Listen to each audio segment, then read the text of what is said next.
Assalamualaikum warahmatullahi wabarakatuh.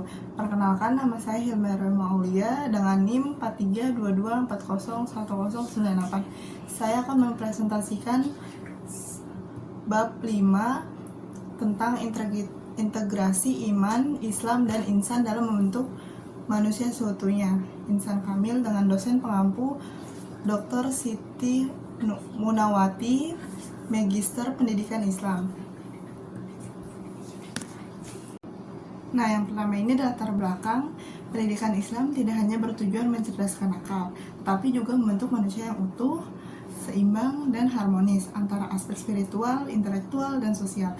Konsep insan kamil atau manusia sempurna menjadi tujuan akhir pendidikan ini. Dapat kehidupan modern yang semakin sekuler dan materialistis. Integrasi antara iman, Islam, dan insan seringkali diabadikan. Oleh karena itu, diperlukan upaya serius untuk mengabadikan ketiga elemen ini sebagai fondasi utama dalam membentuk pribadi muslim yang unggul.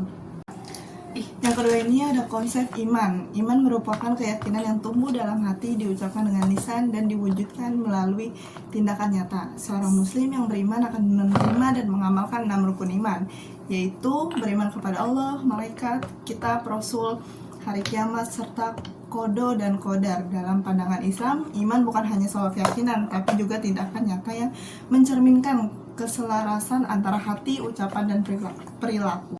Yang ketiga ada konsep Islam. Islam merupakan tata cara hidup yang mengatur hubungan manusia antara Tuhan, sama manusia, dan alam. Ajaran Islam diwujudkan melalui pelaksanaan rukun Islam yang mencakup berbagai ibadah dan nilai-nilai sosial. Dalam konteks ini, Islam tidak hanya bersifat ritual, tapi juga sosial dan kultural. Seorang muslim yang mengamalkan Islam berarti menjalankan kehidupan yang sesuai dengan tuntunan syariat. Yang keempat ini ada konsep ihsan. Ihsan adalah sikap beribadah kepada Allah seolah-olah melihatnya, dan jika tidak mampu melihatnya, maka dengan keyakinan bahwa Allah selalu mengawasi. Ihsan merupakan puncak spiritual dalam Islam yang menjadi dasar akhlak yang mulia.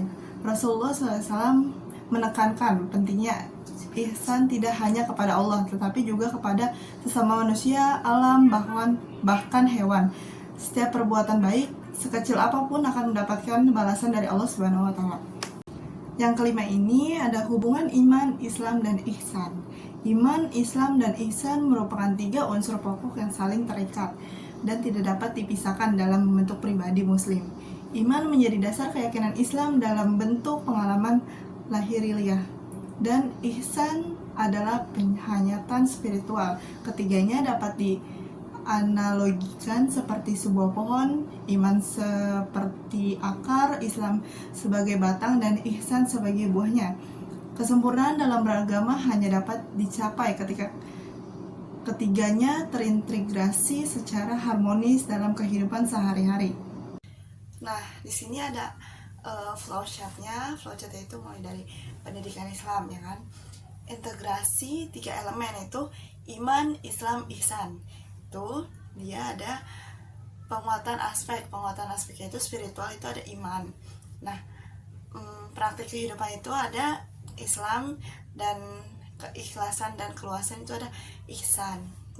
Dari mereka itu ada pembentukan manusia paripurna. Itu ada namanya jadi insan kamil, seimbang jasmani, akal, dan rahunia. Nah, di sini ada tabel. Tabel itu ada elemen. Elemen itu ada iman, Islam, ihsan. Itu pengertian dari iman itu keyakinan kepada Allah Subhanahu wa Ta'ala dan Rasulnya. Nah, pengertian Islam itu pelaksanaan rukun Islam. Nah, ini pengertian insan, beribadah dengan penuh ikhlas dan kesungguhan. Itu aspek utama dari iman, yaitu keimanan. Nah, aspek utama dari Islam itu syariat. Nah, aspek utama dari ihsan itu keikhlasan.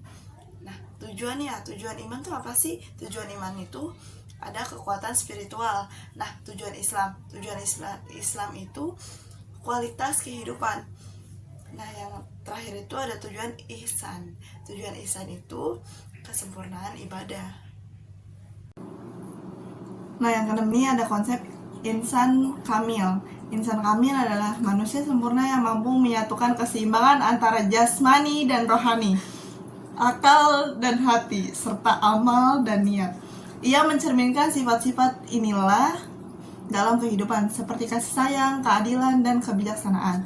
Menurut para ulama, seperti Al-Ghazali, insan kamil adalah hari dari pengendalian nafsu, kecerdasan akal, dan kejernihan hati. Nabi Muhammad SAW merupakan contoh nyata dari insan kamil yang sempurna.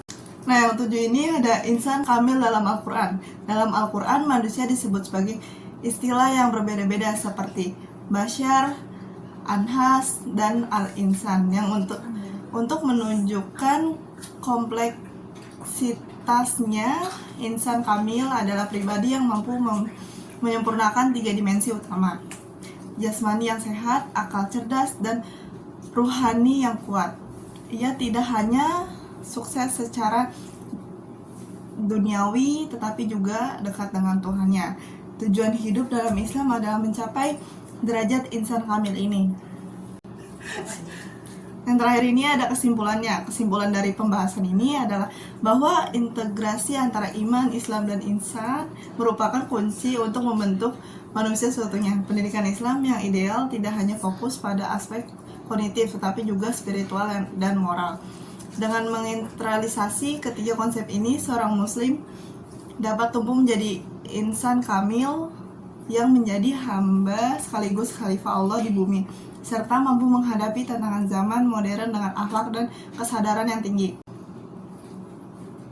Sekian dari saya, kurang lebihnya mohon maaf. Wassalamualaikum warahmatullahi wabarakatuh.